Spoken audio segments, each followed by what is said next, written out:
All right, folks, strap in. It's time for another deep dive. And this one is a doozy. Oh, yeah. Oh, yeah. So picture this. It's January 7th, 2025. Trump, fresh off that re-election, drops a bombshell. Let me guess. Another tweet. Well, yeah, probably announced on Twitter, but the content is even wilder. He wants to rename the Gulf of Mexico. To what?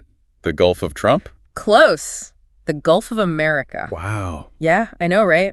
And we've got this AP News article that breaks down the whole thing. I bet. So what's the deal? Why does he even want to do this? Well, the article hints at it. Trump's relationship with Mexico. Oh, right. That whole thing. It hasn't exactly been smooth sailing, right? Not exactly, no. But even before we get into the why, I gotta ask, is this even possible? Can a president just rename a massive body of water on a whim? That's a great question, and it turns out it's way more complicated than you might think. Right. Renaming a place, especially one shared with another country, it's not as simple as changing the label on your lunchbox. Oh, so there's more to it than just grabbing a Sharpie and a map. A lot more. This is a whole world of international agreements, historical context, all that jazz. It gets pretty intense. So Trump can't just call up a map maker and say, hey, change that. Not exactly, no. The article mentions this group, the International Hydrographic Organization, the IHO. They're the ones who kind of set the standards for nautical charts, naming conventions, all that. Ah, so like the map police. Kind of, yeah. And both the U.S. and Mexico are members, so any name change would have to go through them. Makes sense. So red tape even for the president. Oh, yeah. Big time. And the IH, they usually work by consensus, so it's not like the U.S. can just dictate the change and expect everyone to fall in line, especially not Mexico. Right. And I mean, they already have their own name for the Rio Grande, right? The Rio Bravo. Exactly. Different names for shared spaces, it's nothing new. It's interesting though, right? It's almost like trying to rename something is a way of, I don't know, claiming ownership of it, even if you don't really have the right to. You hit the nail on the head. And what's even funnier is this Gulf of America idea, it's not even a new thing. Wait, really? Yeah, the article talks about this Mississippi legislator back in 2012. He actually tried to rename the part of the Gulf that borders their state Gulf of America. Later, he said it was a joke. Oh, wow. I remember this. And didn't Stephen Colbert also jump on this, after the whole Deepwater Horizon oils? He did. He was like, why not just rename it after the mess we made, right? You broke it, we bought it, kind of thing. Exactly. And it's funny, but it also kind of makes you think, Yeah, there's that underlying feeling of, I don't know, American power and its impact, and maybe not always in a good way. Right, exactly. These jokes, even though they're supposed to be funny, they highlight some important stuff. They make you confront these uncomfortable truths. Yeah, it's like humor as a sneaky way to get some serious political commentary in there. You got it. It makes us think about things we might not want to face head on. And in a way, Trump's proposal, even if it's just for show, it's doing the same thing. It's forcing us to look at how geography, history, and power all get tangled up. Yeah, it's crazy how this whole Gulf of America thing has just opened up this Pandora's box of issues, right? Absolutely. And this whole idea of renaming places, it happens more than you think. And it can be a lot more, let's say, heated than a Mississippi legislator's joke. Oh, really? What else is out there? Well, the article mentions the Sea of Japan. That's a whole other can of worms.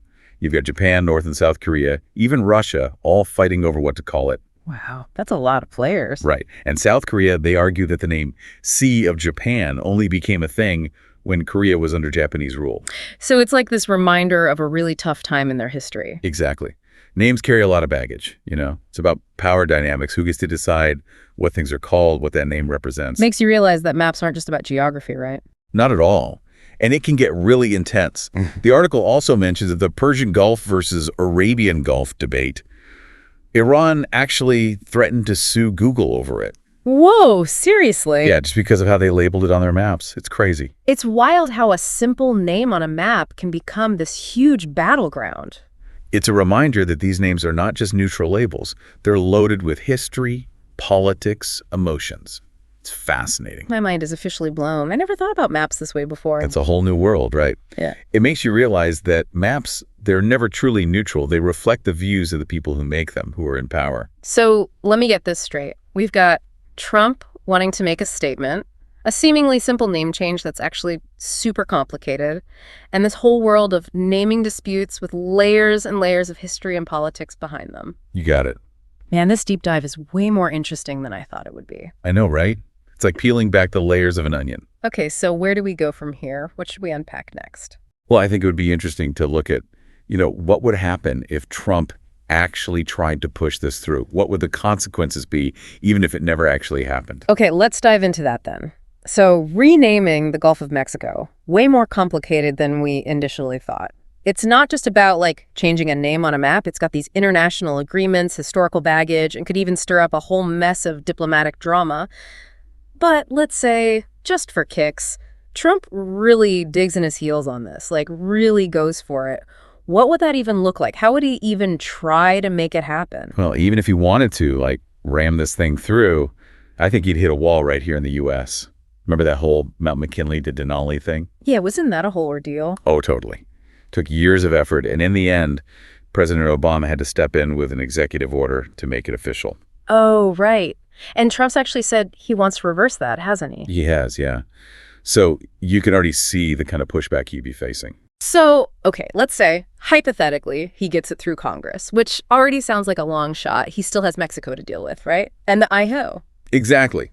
And that's a whole other beast. Remember, the IHO, they're all about consensus.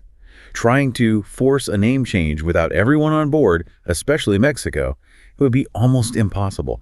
A huge international mess. Basically, even if Trump throws a presidential tantrum, the Gulf of Mexico is probably staying in the Gulf of Mexico. Yeah, chances are that's not changing. But even just the fact that he's brought it up, even if it's just for show, it says something. It's part of this bigger trend, I think, where geographical names become these tools, to flex political muscle, play to those nationalistic feelings. Yeah, it's like trying to rewrite history just by changing what we call a place, like planting a flag and saying, this is ours now, even if it's not. Exactly.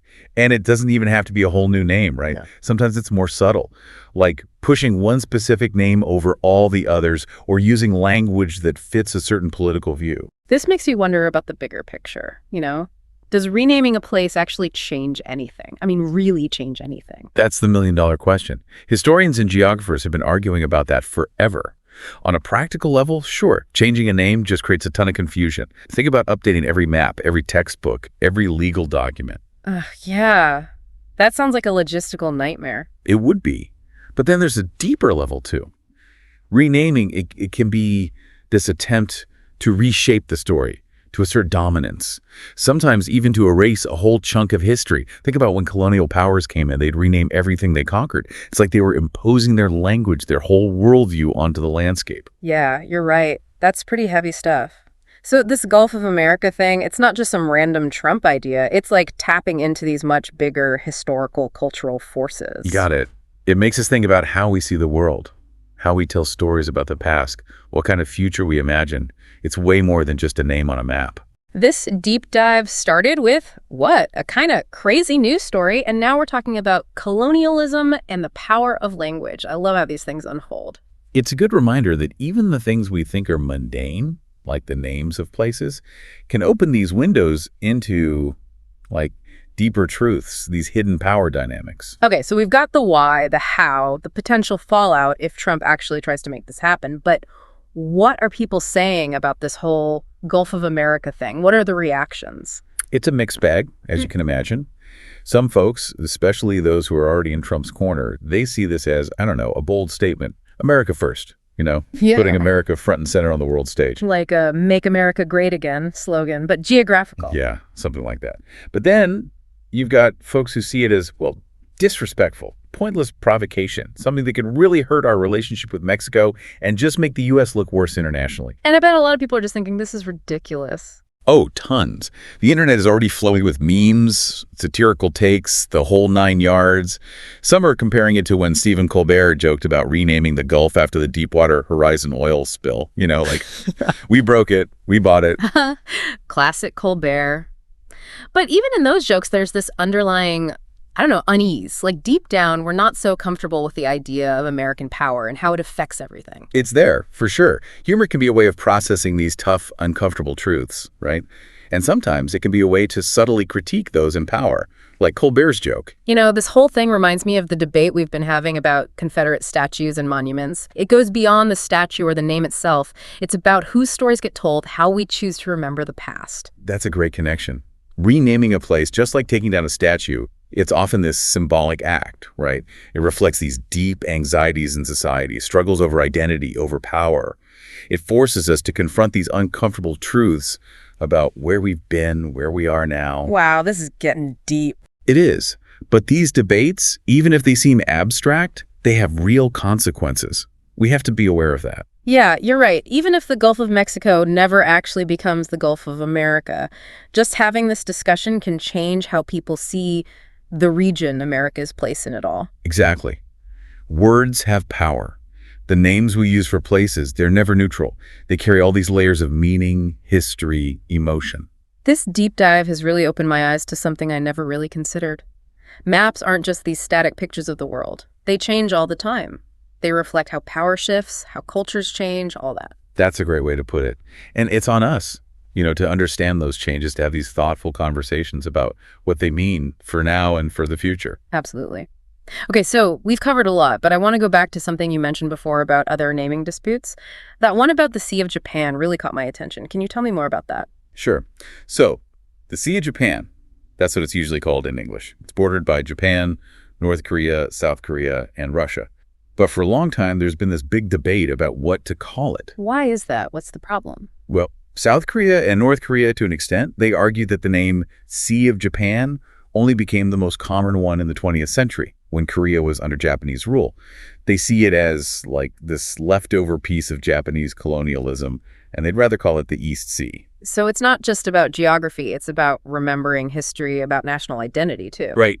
Exactly. And it's become a big diplomatic issue. South Korea is trying to get international groups like the IASHO to recognize East Sea as the official name, or at least use both names. Yeah, that makes sense. It must be really sensitive, given the history of Japanese colonialism there. It is. And it shows how names of places can be so tied up with power, with identity, with this idea of historical justice. It's about who gets to decide what things are called, to define them, to control the story. It reminds me of those other places where there are similar arguments, like the Falkland Islands, which Argentina calls Las Malvinas, or the West Bank, which some Israelis call Judea and Samaria. Perfect examples. It all goes back to the idea that maps are never really objective. They show the perspective of the people who made them, the people who hold the power. So even something like a map, which seems so factual, can become this battleground for different stories, different political agendas. It's almost like propaganda in a way. You could definitely say that. Maps can be used to influence how people see things, to reinforce certain beliefs, to make certain claims about territory or power seem more legitimate. Wow, we've gone down a real rabbit hole here. This is all fascinating stuff. I feel like we could talk about this for hours. We could. There's so much more to uncover here, but maybe this is a good spot to pause, let our listeners process everything we've talked about. You're right. We've given them a lot to think about. We have. But before we wrap up, I want to leave our listeners with a question. If you could rename any place in the world, what would it be? And what would that new name represent? What stories would it tell? Who would it empower? And who might it leave out? Think about it. Share your thoughts with us on social media or talk about it with a friend. We'd love to hear your ideas. And we're back, wrapping up our deep dive into this whole Gulf of America thing. It's amazing how much ground we've covered, starting from that one news story. I know, right? It's like we started with a single grain of sand and ended up uncovering this whole hidden world. Exactly. We've talked about renaming places, the politics of maps, how language can be a tool of power.